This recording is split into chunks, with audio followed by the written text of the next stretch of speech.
Assalamualaikum warahmatullahi wabarakatuh. Hello everyone, it's Dita Ramadanti. Kali ini aku bakal bahas mengenai perdagangan internasional. Sebelumnya, apa sih arti perdagangan internasional itu? Jadi, perdagangan internasional adalah transaksi jual beli yang terjadi antar negara.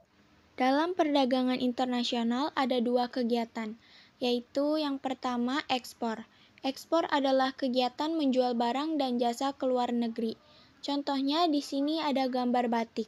Batik itu kan produk khas Indonesia.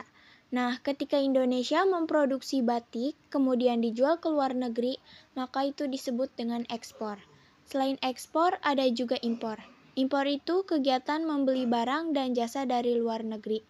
Misalnya Indonesia membeli handphone buatan luar negeri, maka kegiatan itu disebut dengan impor. Kemudian manfaat dari perdagangan internasional. Yang pertama, memperoleh barang yang tidak diproduksi di dalam negeri.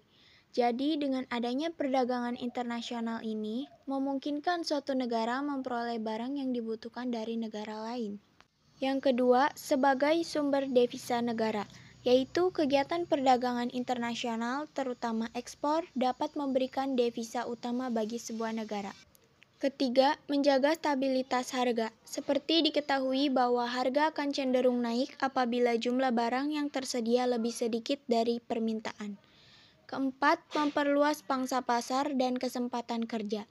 Adanya perdagangan internasional ini dapat mendorong produsen dalam negeri untuk memperluas pangsa pasar dengan melakukan impor.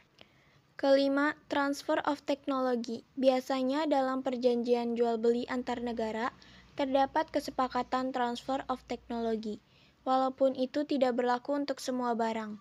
Hal ini secara tidak langsung telah mendorong terjadinya alih teknologi. Dan yang terakhir yaitu memperoleh keuntungan dari spesialisasi.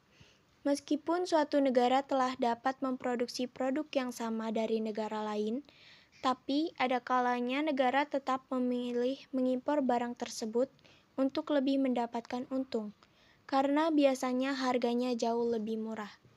Berikutnya ada 4 faktor pendorong terjadinya perdagangan internasional, yaitu pertama ada perbedaan sumber daya. Antara negara satu dan negara lainnya tentu memiliki sumber daya yang berbeda. Contohnya jika Indonesia mengekspor sebagian hasil pertaniannya ke Jepang dan Jepang mengekspor produk-produk elektronik ke Indonesia, maka kebutuhan kedua negara tersebut akan terpenuhi. Kemudian perbedaan selera. Adanya perbedaan selera antara satu penduduk dan penduduk lainnya dalam satu negara yang tidak dapat dipenuhi seluruhnya oleh negara tersebut. Selanjutnya, perbedaan biaya produksi. Perbedaan harga barang disebabkan karena perbedaan dalam jumlah, jenis, kualitas, serta cara-cara mengombinasikan faktor-faktor produksi dalam proses produksi. Dan yang terakhir yaitu perbedaan tingkat teknologi.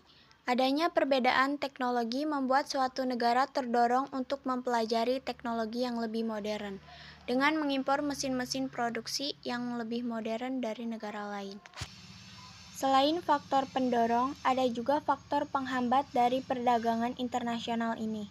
Yang pertama, disebabkan tidak amannya suatu negara. Tidak adanya jaminan keamanan menyebabkan transaksi bisnis mengalami kegagalan.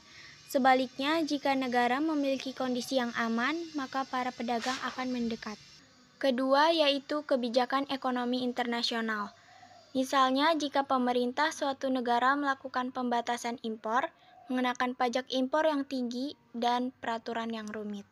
Kemudian yang terakhir yaitu karena ketidakstabilan kurs mata uang. Tidak stabilnya mata uang asing dapat menyulitkan eksportir maupun importir dalam menentukan harga valuta asing. Selanjutnya ada kebijakan perdagangan internasional. Kebijakan perdagangan internasional merupakan tindakan atau peraturan yang dikeluarkan pemerintah untuk memengaruhi struktur, komposisi, dan arah perdagangan internasional. Next, alat pembayaran perdagangan internasional. Perdagangan yang terjadi lintas negara tentu tidak dapat dilakukan secara langsung karena perbedaan mata uang dan tempat. Jadi, ada 4 metode pembayaran perdagangan internasional, diantaranya yaitu ada pembayaran secara tunai, pembayaran wesel, pengiriman cek, dan letter of credit. Next ada neraca pembayaran.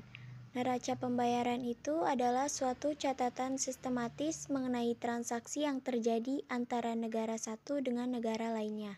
Tujuan dari neraca pembayaran yaitu memberikan informasi posisi negara dalam perdagangan internasional sebagai pedoman pemerintah dalam melaksanakan kebijakan moneter dan fiskal, serta mengetahui informasi keuangan negara dalam perdagangan internasional.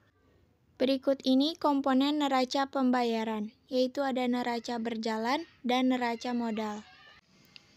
Neraca berjalan. 1. Neraca perdagangan adalah neraca yang terdiri atas ekspor dan impor barang. 2. Neraca jasa merupakan neraca berjalan yang terdiri atas ekspor dan impor jasa. 3. Neraca transfer adalah neraca yang terdiri atas hibah, hadiah yang tidak termasuk dalam modal, dan transfer barang dan uang. Yang kedua, neraca modal. Neraca modal menunjukkan selisih antara modal-modal masuk dan modal keluar. Selanjutnya yaitu devisa. Devisa adalah seluruh valuta asing yang dimiliki oleh pemerintah dan swasta di suatu negara yang dapat digunakan sebagai alat pembayaran dalam perdagangan internasional. Fungsi dari devisa itu sendiri yaitu sebagai alat pembayaran luar negeri untuk membayar cicilan utang luar negeri dan bunganya serta transaksi internasional lainnya, dan juga sebagai penjamin nilai rupiah. Jenis devisa ada dua, yaitu devisa umum dan devisa kredit. Devisa umum didapatkan dari kegiatan perdagangan internasional, sedangkan devisa kredit didapatkan dari pinjaman luar negeri. Untuk sumbernya, devisa bersumber dari kegiatan ekspor, hibah atau pemberian dari negara lain, tenaga kerja Indonesia, dan sektor pariwisata. Cukup sekian and thanks for watching. Wassalamualaikum warahmatullahi wabarakatuh.